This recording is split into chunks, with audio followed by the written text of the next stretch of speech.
Now, let's talk about how to clean external surface of the Carescape R860 ventilator.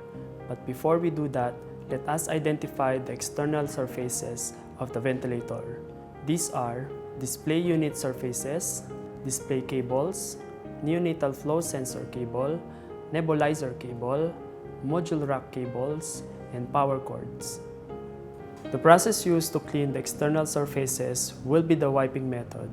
These have been verified to be compatible with the ventilator but have not been validated for efficacy.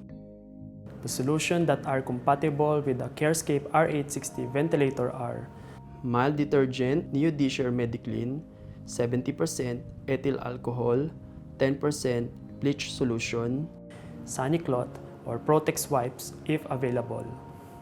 In this cleaning process, I will use 70% ethyl alcohol.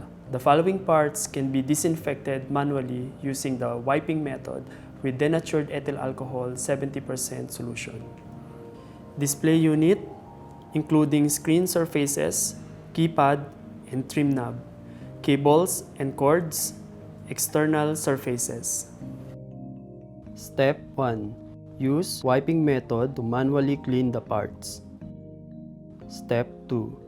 Dip a soft clean cloth or towel in 70% denatured ethyl alcohol solution to saturate it with the solution. Step 3. Wring the cloth or towel until it does not drip.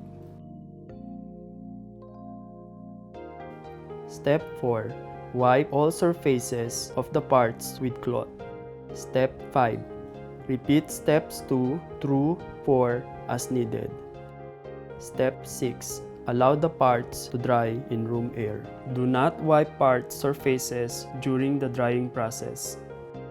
For the different cleaning solutions, you may check the GE Carescape R860 user manual or get in touch with the GE healthcare representative in your country for guidance.